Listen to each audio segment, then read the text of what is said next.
Oh, de verdad, muchas gracias. Ahí está, ya. Seguimos entonces con nuestra serie Aprendiendo a vivir como discípulos de Jesús. Esto es algo que vamos a hacer toda la vida. Aprender a vivir como discípulos de Jesús. Y toda la vida Jesús va a ser nuestro maestro. ¿Sí? Y queremos seguirlo toda la vida. Y, ¿a cuánto les gusta jardinear? ¿Sí? ¿Les gusta jardinear? Sí. Yo debo decir que admiro a la gente que no se le mueren las plantas. Eh, una vez me encargaron regar una plantita y se me olvidó y se me murió. Pero a mí me encanta ver a mi esposa cuando ella cuida sus plantas, como muy cariñosa con las plantas. Eh, Incluso les habla a las plantas. Sí, pues dice la hermana Isabel, hay que hablarle, ¿sí? A mí me gusta ver eso, ¿sí? Y lo que más me llama la atención es cuando la reta. La reta le dice, ya, crece. Ya, si no da hijito, te voy a sacar. ¿Ya? Y después, aunque ustedes no lo crean, a la semana siguiente, la planta tiene un brote y está saliendo. Y dice, viste, como que es increíble eso. Increíble. Y me llama, me dice, mira, tiene hijitos. Tiene hijitos, son brotes, o algún fruto, algo que está saliendo de la planta. Pero no siempre pasa eso, hay veces hay plantas que no pasa nada, ¿cierto? ¿Y qué pasa entonces cuando dos plantas reciben el mismo cuidado, quizá las mismas palabras, pero una de ellas no da fruto? Diríamos, ¿cierto? Algo no anda bien, algo anda mal aquí. La planta se ha muerto, quizá está ocupando tierra de más y habría que arrancarla, habría que sacar esa planta. Y algo parecido está pasando en el Evangelio de Marcos. Ahora que estamos entrando en la tercera y parte final, ¿ya? Hemos visto la primera parte donde Marcos se encarga de explicarnos quién es Jesús. ¿Se acuerdan? ¿Quién es este? ¿Quién es este? Era una pregunta que estaba constantemente dando vueltas.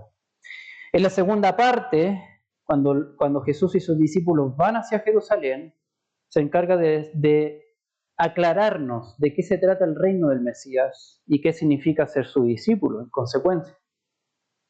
Y en esta tercera parte nos va a mostrar cómo Jesús se convierte en rey.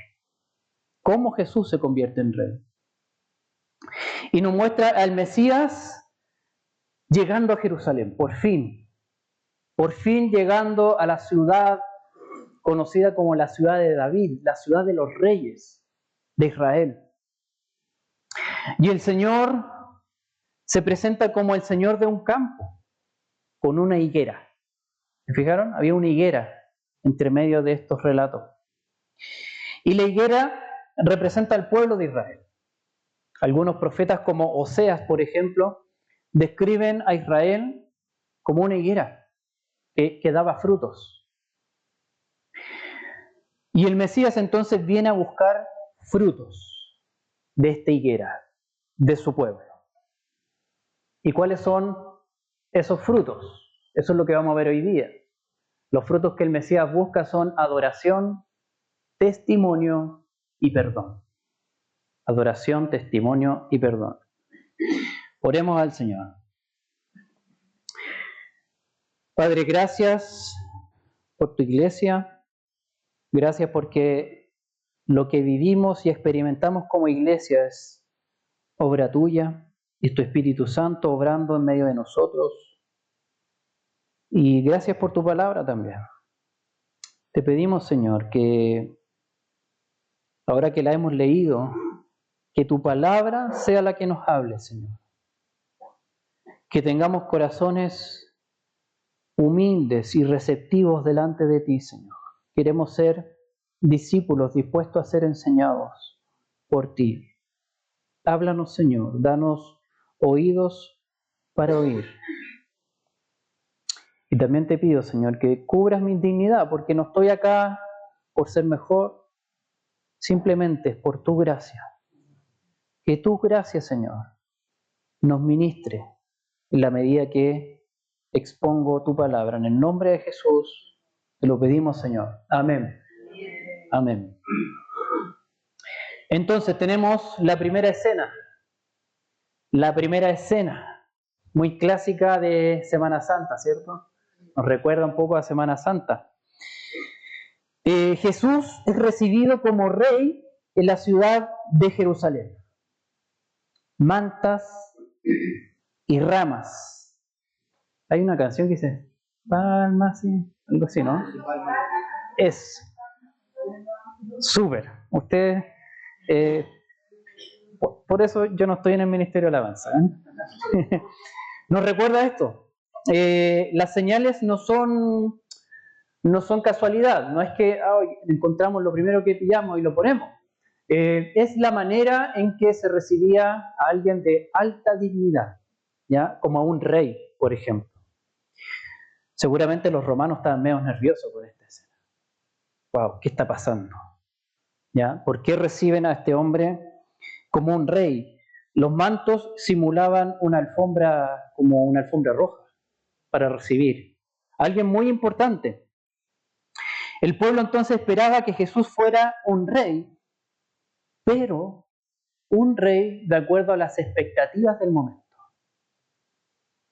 Y las expectativas del momento es que Jesús se transformara en un libertador político, porque ellos estaban bajo el imperio romano en esa época.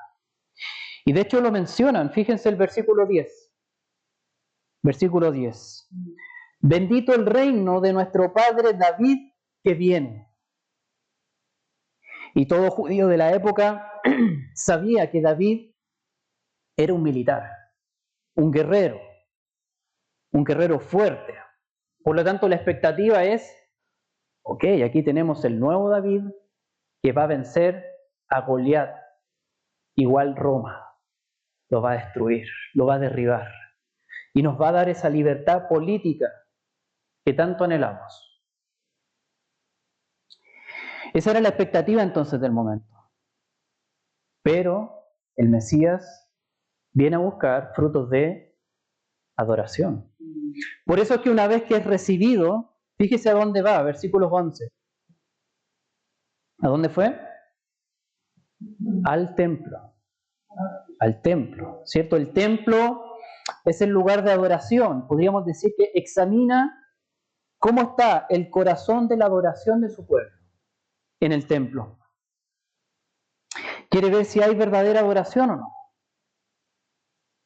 Pero ¿qué sucede? ¿Qué es lo que ve? ¿Con qué se encuentra? Y ahí es donde la higuera nos da la respuesta. ¿Hay fruto o no hay fruto? Versículos 12 al 14. Al día siguiente, cuando salieron de Betania, Jesús tuvo hambre y viendo de lejos una higuera con hojas, fue a ver si quizá pudiera hallar algo en ella. Cuando llegó a ella no encontró más que hojas porque no era tiempo de higos. Jesús, hablando a la higuera, le dijo: nunca jamás coma nadie fruto de ti. Y sus discípulos le estaban escuchando.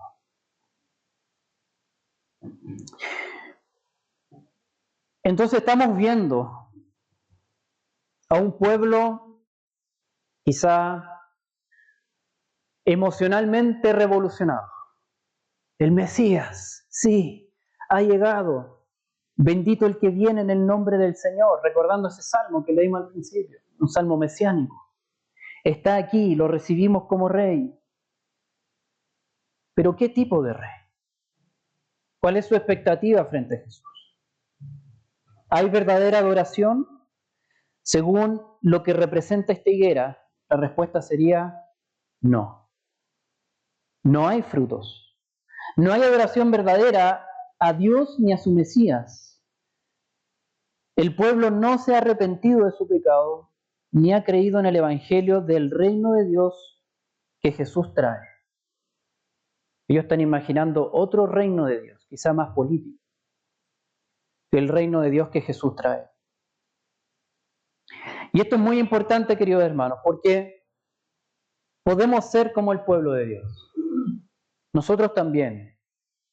Quizá mucho grito, mucha emoción, pero ajustando a Jesús a mi agenda. Jesús, tú vienes con poder, pero para hacer lo que yo quiero. Mira, este es mi proyecto. Te lo presento, bendícelo. Ajusto a Jesús a mi agenda. Lo veo a Él como un libertador, pero de todo lo que me impide a mí cumplir mis sueños. De acuerdo a mis expectativas. Y así todo, con mucho grito y emoción, podemos estar dando cero fruto. Cero fruto de arrepentimiento y fe. Siendo un pueblo que no adora verdaderamente a Cristo, sino lo que Cristo puede darme a mí.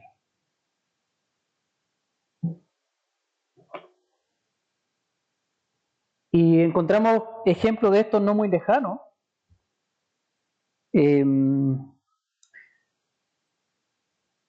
No es común, por ejemplo, encontrar en casas, o no es raro, mejor dicho, encontrar en casas una Biblia abierta. No sé si se han fijado a veces. En el Salmo 91 o el Salmo 23, ¿ya? Una Biblia abierta. Incluso en algunos puestos de feria también ponen una Biblia abierta o un Nuevo Testamento. Y esto es usar la palabra de Dios como un amuleto para la suerte, para la buena suerte. Está abierta en casa o en un negocio. Esto es lo mismo que usar a Jesús para mis propios propósitos, mis propios deseos. Y no al revés. Yo me pongo a tu disposición, Jesús, para tus propósitos, para tus deseos. No se toma en serio, quizás no se lee ni se adora al Dios que en esa Biblia aparece, en esa Biblia está, que en esa Biblia se nos presenta. Y esto también puede ser incluso seguir ciertas costumbres, como venir a la iglesia, manteniéndolo más que nada como una tradición religiosa, familiar. Pero la adoración verdadera es tratar a Dios como a Dios, y no como algo útil para mí. Trato a Dios como a Dios y a su palabra como autoridad para mi vida. Eso es adoración verdadera. Por eso, queridos hermanos, esta tarde, que tu respuesta a la venida del Rey Jesús sea de arrepentimiento y fe en el perdón de Dios. Dígaselo al que tiene a su lado. Somos poquitos hoy día, ¿ya? Pero si tiene alguien a su lado, dígaselo. Que tu respuesta a la venida del Rey Jesús sea de arrepentimiento y fe en el perdón de Dios. Amén. Entonces, los frutos que el Mesías viene a buscar es adoración. Y el segundo es testimonio. Testimonio. ¿Y dónde encontramos esto? En los versículos 15 al 19. Jesús viene a buscar testimonio. Y de nuevo tenemos una escena muy conocida, que incluso a algunos les gusta, sobre todo los más choros, así como, bueno, Jesús también tiró su... y como que eso me da permiso para yo hacer lo mismo, como si fuésemos el enviado de Dios para hacer ese tipo de cosas. Bueno, vemos esta segunda escena a Jesús expulsando a los comerciantes y cambistas del templo y aquellos que se paseaban por el medio del templo para cortar camino. ¿Ya? Lo usaban así como, casi como un paseo huérfano o paseo más. Para no darme la vuelta, me paso por el templo. ¿Ya? ¿Y por qué decimos que Jesús viene a buscar testimonio? Por lo que dice el versículo 17. Versículo 17. Y les enseñaba diciendo, no está escrito, mi casa será llamada para las naciones. Mi casa será llamada casa de oración para todas las naciones. Pero ustedes la han hecho cueva de ladrones, como profetizaba Jeremías, que leímos, ¿cierto? Casa de oración para todas las naciones. El templo de Jerusalén si bien es el lugar de adoración del pueblo de Israel, también estaba pensado para acoger gentiles, es decir, no judíos, que escucharan acerca del Dios de Israel y quisieran adorarlo. Y había un espacio destinado a ellos, el patio de los gentiles. Bueno, resulta que este espacio estaba convertido en un mercado y la gente lo usaba para pasearse. Por lo tanto, los gentiles habían perdido ese espacio en el templo. Los gentiles no podían aprender a adorar al Dios de Israel. ¿Por qué? Porque el propio pueblo abandonó su misión de ser testimonio para las naciones. Desde un principio Israel debería haber sido luz para las naciones. Te he puesto por luz para las naciones, les decía el Señor. Entonces, cuando un israelita se topaba con un extranjero y el extranjero observaba lo que hacía este israelita, cómo observaba la ley del Señor, cómo hacía negocios, no robaba, no mentía. Oh, el extranjero decía, wow, tú eres diferente, ¿por qué? Y eso se prestaba a una conversación misional de parte de los israelitas. Bueno, esta es la ley de mi Señor. Yo adoro al Señor, así dice que vivamos. Él es un pacto con nosotros. ¿Y yo puedo entrar en ese pacto? Sí, puedes entrar en ese pacto. Si te conviertes y te haces parte del pueblo de Dios. Y puedes incluso participar en un espacio destinado en el templo. Bueno, nada de eso estaba pasando. Por el contrario, Israel había olvidado su misión de ser luz para las naciones. ¿Por qué? Porque el lugar estaba ocupado para el comercio y negocios. El mismo pueblo de Dios estaba dando un mal testimonio, despreciando las ordenanzas de su Dios, de ser luz para las naciones, de ser testimonio del Dios del pacto. Y esto es importante también para nosotros hoy en día, queridos hermanos, porque podemos ser como este pueblo de Dios. Quizá mucho grito, mucha emoción, ajustando a Dios a mi agenda, a mis expectativas, y estar dando cero fruto de arrepentimiento y fe, siendo un pueblo que no da testimonio del cambio que Dios hizo en nuestras vidas. Cristianos, por ejemplo, más malos que el natre, sin compasión, sin gracia, violentos y entregados al pecado. Y la gente sabe que son cristianos. O se encargan de decir, sí, soy cristiano. Y tratan mal a los vecinos y pésimo testimonio. O en el trabajo, le hacen la zancadilla al compañero de trabajo, a la compañera de trabajo. Sabiendo los demás que es cristiano también. Qué ganas de ser cristiano con testimonios como ese. ¿Cierto? No, no. De esa manera se ensucia el nombre de Cristo y espanta a los que aún no lo conocen. El no cristiano mira nuestro testimonio y eso le abre una ventana a lo que podría ser él. Y cuando ven una persona deshonrando al Señor con su testimonio y maltratando al prójimo, eso le dice, wow, yo no quisiera ser como él.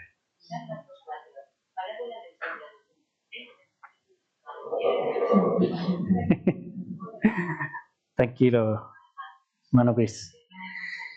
¿Ok? Entonces nuestro testimonio, igual que Israel, es para hacer luz a las naciones y que los demás quisieran ser cristianos. Mira esa familia, mira cómo el esposo trata a la esposa, mira cómo tratan a los hijos, cómo son los hijos. No significa que vamos a ser una familia perfecta o vecinos perfectos. Incluso cometiendo el error, podemos pedir perdón. ¿Sabes qué? Perdóname, me equivoqué. Me acuerdo una vez saliendo del metro, como que empujé a una señora, sin querer. Y le dije, disculpe. Y ella me dijo, no, no te creo. ¿Te disculpaste? Qué raro eso. De verdad me lo dijo. Nuestra manera de ser va a hablar del Dios en el cual creemos y le abre una ventana al no cristiano para ver cómo se vería él.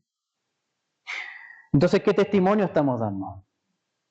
Me acuerdo años atrás, esto no tiene nada que ver con lo que pasó hoy día, a propósito, pero en Puente Alto teníamos un equipo de fútbol y jugábamos los viernes, ¿ya? Jugábamos todos los viernes.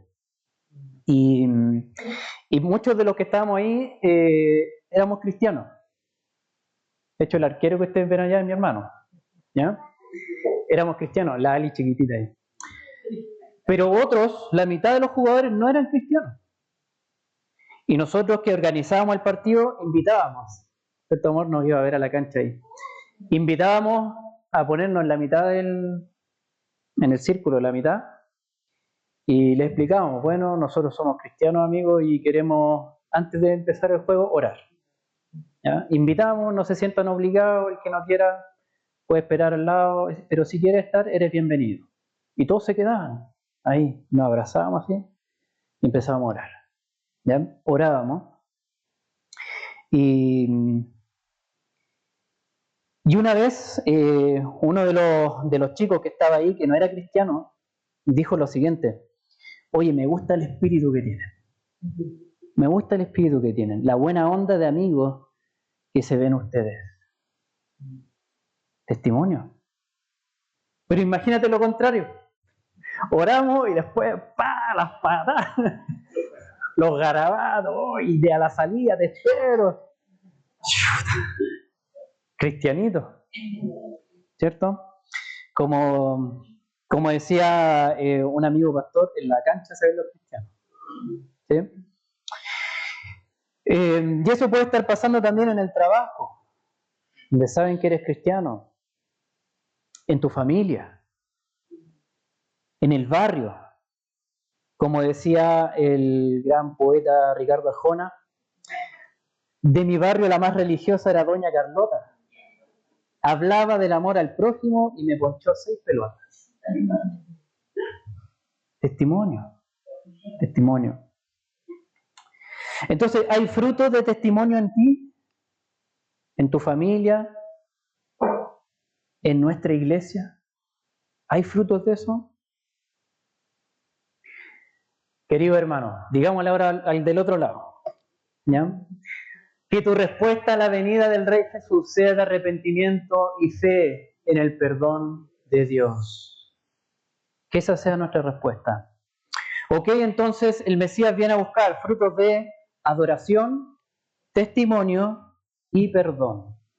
Sería el último fruto que vamos a ver acá, desde el 20 al 25.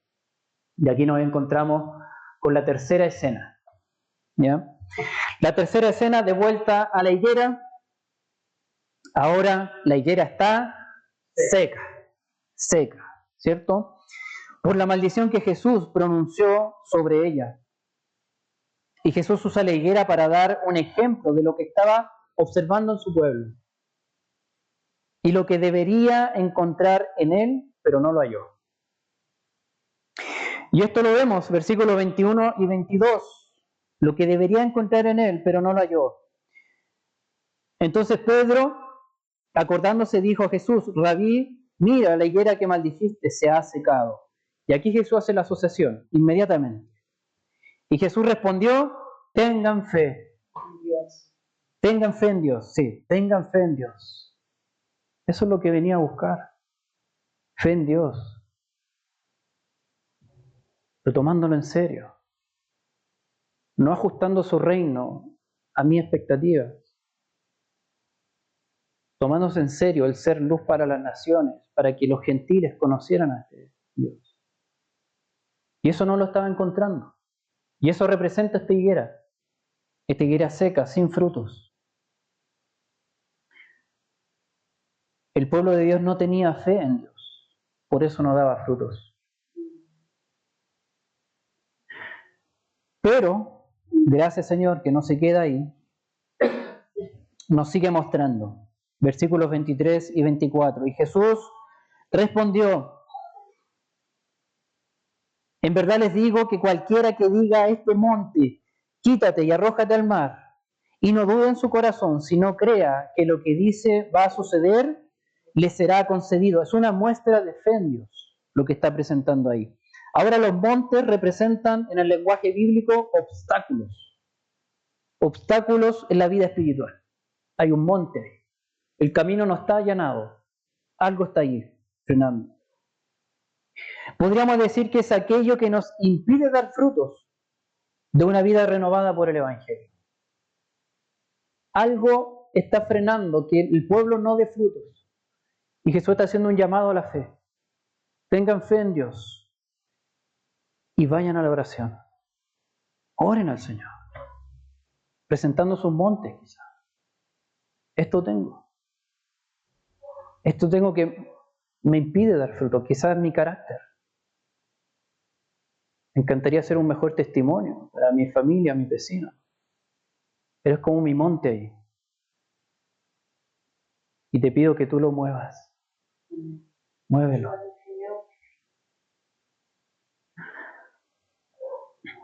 Luego dice, por eso les digo que todas las cosas por las que oren y pidan, crean que ya las han recibido y les serán concedidas. Y cuando estén orando, perdonen si tienen algo contra alguien, para que también su Padre que está en los cielos les perdone a ustedes sus transgresiones. Sus transgresiones. Jesús está animando a orar, y orar es entrar en la presencia santa de Dios, presentando nuestros montes, como dije, nuestros montes delante de Él. Nuestros montes que muchas veces son transgresiones delante de Dios. Por ejemplo, el mal carácter. Estoy yendo contra el Señor también. Entonces presento este monte delante de Él, pidiendo perdón por ello. Señor, perdóname por mi carácter, por explotar así, por no reflejar que soy pueblo tuyo, por no reflejar la buena noticia del Evangelio. Perdóname. Y pedimos que Él lo quite. En tu poder, quítalo. Quítalo. Pero como estamos en esa oración delante del Señor, viene el fruto entonces de haber sido perdonado. Jesús dice, también perdona. Cuando estén orando, perdonen si tienen algo contra alguien, para que también su Padre que está en los cielos les perdone a ustedes sus transgresiones. Este acto de misericordia que pedimos a Dios debe llevarnos a dar el fruto del perdón a otros. Dios me está perdonando por gracia. Entonces la gracia no merecida de Dios la entrego también hacia otros. Él nos invita a otorgar gracia no merecida a otros. No voy a esperar que el otro haga mérito para que lo perdone. Porque el Señor no espera méritos de parte mía para perdonarme. Jesús ya lo hizo. Y porque Jesús lo hizo, Él me perdona. Y en Jesús yo puedo pensar incluso en el pecado de otro y decir, tú fuiste a la cruz y todo pecado es cubierto, incluso el de mi hermano o mi hermana. Y en tu nombre lo perdono. En tu nombre lo perdono. Eso es imitar a Dios, dando ese perdón parecido al suyo, porque se hace con gracia. El fruto del perdón verdadero en la vida de un cristiano o una cristiana demuestra que ha entendido quién es Dios y quién es él o ella. Dios es el Dios santo y justo del universo. Por lo tanto, mi más mínimo pecado lo ofende a Él. Y yo como pecador estoy en deuda con Él. Pero Él me da su perdón por Cristo. Por la cruz me da su perdón. Y cuando entendemos eso, que la gracia de Dios nos da su perdón, entendemos que no soy mejor que el otro que pecó contra mí. Y el fruto de esto debiese ser entregar perdón a otro. Eso es tratar a Dios como a Dios también, en adoración. Y eso también es dar testimonio de su gracia e imitarlo reflejando su carácter. Nuevamente, queridos hermanos, podemos ser como el pueblo de Dios, quizá con mucho grito, mucha emoción, ajustando a Jesús, a mi agenda, a mis expectativas, y dar cero fruto de arrepentimiento y fe, siendo un pueblo que no perdona a los que tienen algo en contra de uno. Como algunos dicen, no, el que me la hace, me la paga. ¿Cierto? Yo no perdono. Pero aquí Jesús está esperando ese fruto de parte nuestra. Y como la semana pasada le hablé a los varones, esta semana quiero hablarle a las mujeres, especialmente. No solo a ellas, pero quizás algo más común en las mujeres, que hacen un monumento o memorial de los pecados de su marido o de otra persona que pecó en contra de ella. O un memorial o un monumento. Es como que dijeran, te perdono, pero cada vez que puedo me paro frente al memorial y traigo al presente tu pecado. Ahí, recordándomelo y recordándotelo constantemente. Ojo, no se trata de negar el dolor. Por supuesto, hay experiencias dolorosas, incluso que pueden marcar. No se trata de negar eso, sino de creer que en la gracia de Dios hay perdón también para esa persona. Por lo tanto, no se lo cobro continuamente. No estoy sacándolo en cara o sacándolo a colación cada vez, cada momento que puedo. Sobre todo si esa persona es cristiano o cristiana. Cristo ya murió por él. Su espalda fue molida. Sus manos derramaron sangre por él o por ella. Cuando yo lo cobro, le estoy diciendo a Cristo, tu sacrificio no fue suficiente. No hay suficiente justicia ahí. Tengo que hacer yo justicia adicional. Por eso que Jesús espera el fruto del perdón, si hemos entendido esto.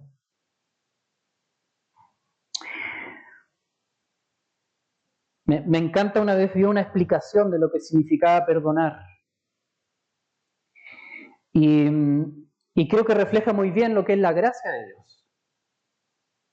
Perdonar, decía esta explicación, por una parte es perder.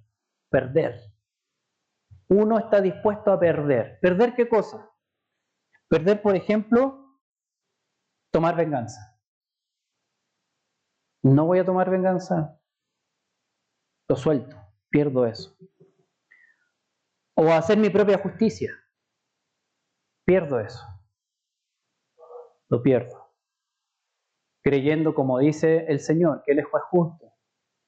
Y mía es la venganza, también dice el Señor. ¿Sí? Por lo tanto, yo pierdo eso, lo suelto. Pero también dice que perdonar es donar. Y donar significa regalar. Dar lo que no mereces. Quizá no te mereces mi perdón, pero yo te lo doy. No tienes que hacer algo para conseguirlo. Te lo doy. Suelto esa deuda que quizás llevo en mi corazón con un deseo de cobrarlo constantemente. Y entrego gracia como Dios me dio gracia a mí. Por eso voy a donar. Así que, queridas, destruye el memorial en el nombre de Cristo. Destrúyelo. Rómpelo. No más pararse frente a ese memorial y estar trayendo constantemente, si acaso hay algo que necesitas perdonar. Destrúyelo para que puedas dar este fruto de perdón. Y no solo para las mujeres, varones también. Destruyamos eso. No más. Así es que dile ahora, no sé a quién, al que falta, que tu respuesta a la venida del Rey Jesús sea de arrepentimiento y fe en el perdón de Dios, en el perdón de Dios. Así es, querido hermano. Algunos creen que se puede ser cristiano sin dar frutos. No, yo soy cristiano, ya hemos hablado del normalito, ¿cierto? Lo hemos mencionado varias veces. Ahí normalito, sin dar frutos de arrepentimiento y fe. He llegado a escuchar incluso gente que se dice creyente, no tengo nada de que arrepentirme. No, en mi vida ha sido muy bueno, como una vez se cantó acá, ¿cierto? Y eso nos está generando un problema a la vista, pero no físico como el que tengo yo, a la vista espiritual.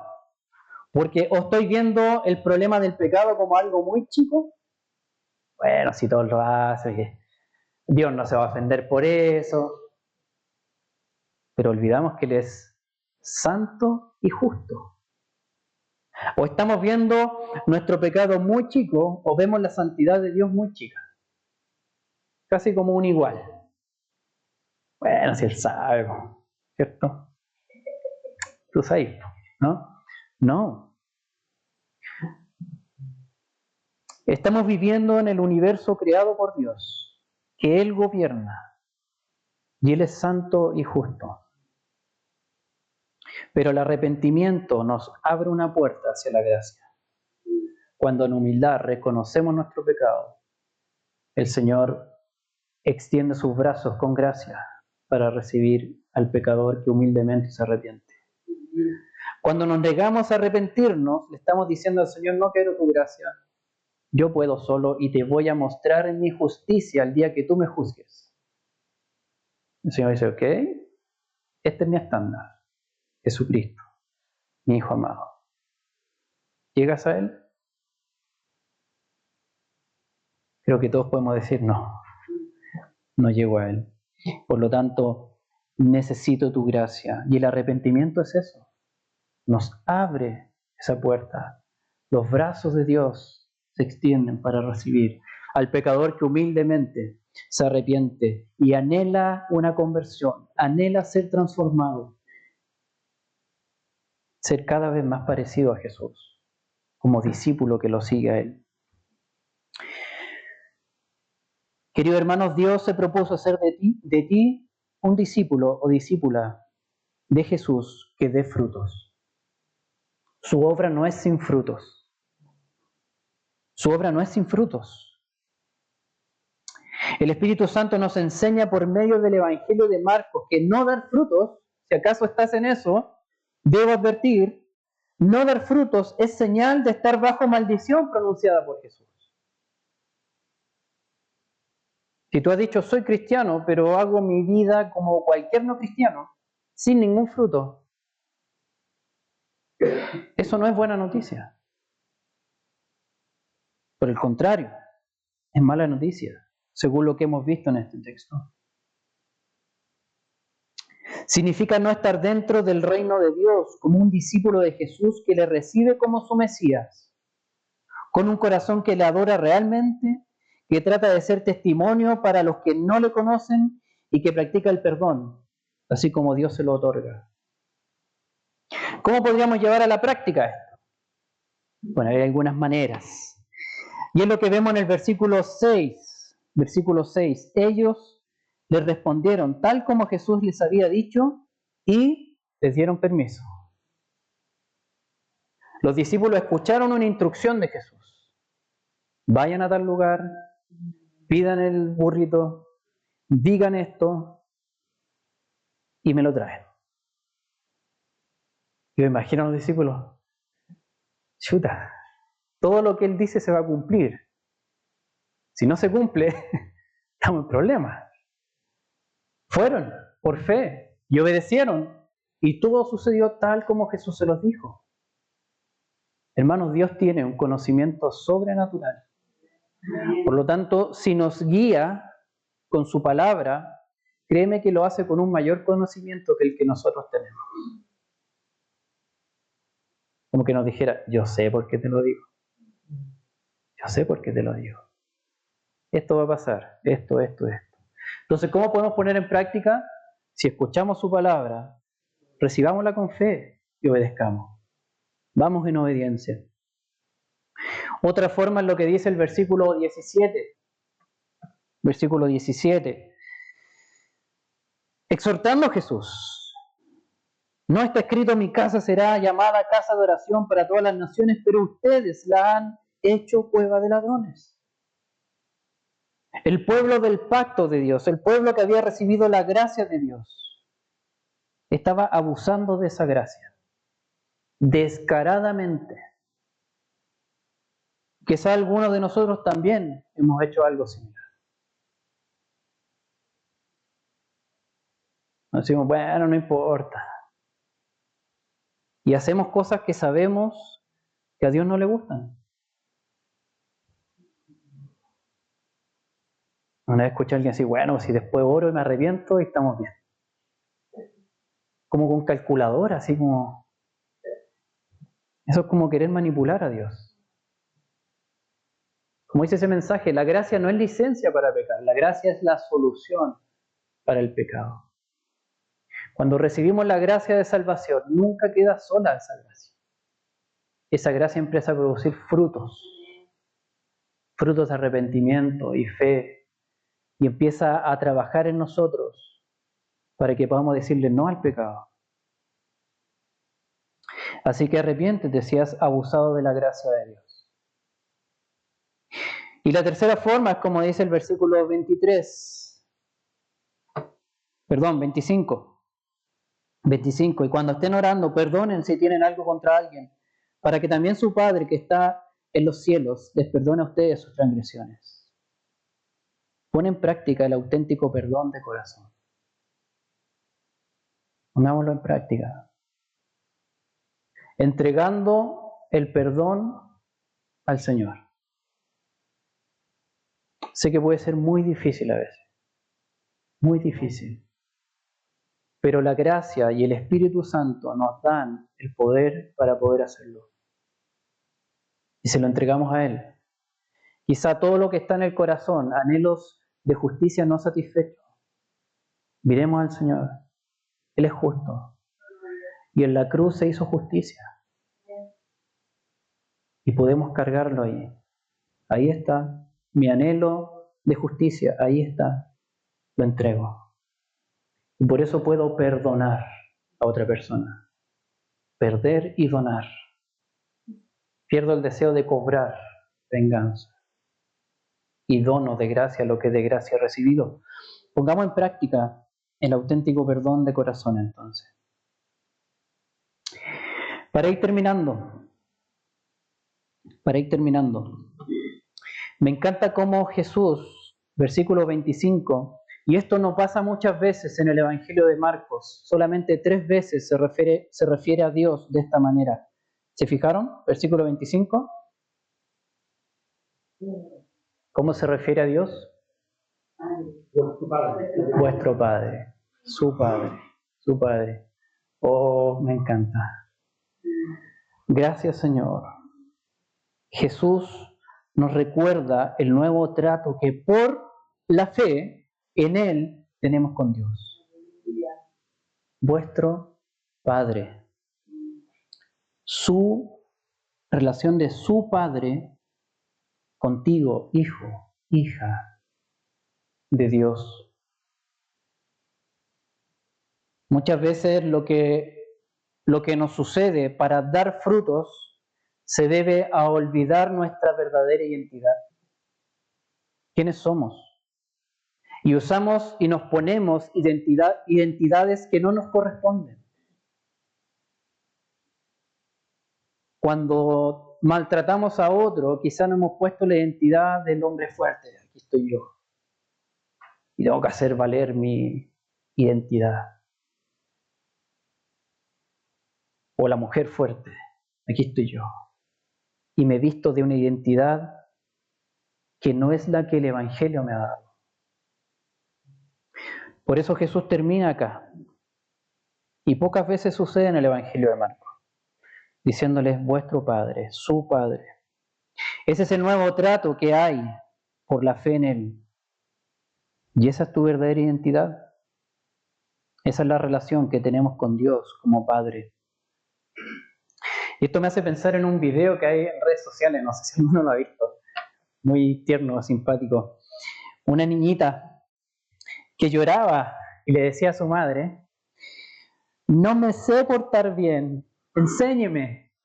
No me sé portar bien. Y se pone a llorar: no me sé portar bien, enséñeme, enséñeme. Y la mamá ahí se pone a explicarle: no me sale, no me sale.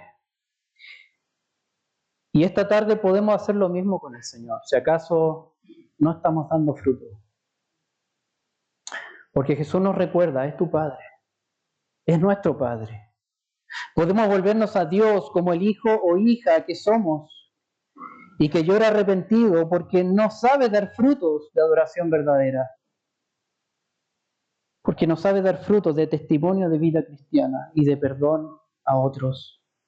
Y decirle a nuestro Padre: enséñame, enséñame. Y el Padre nos abraza con su gracia.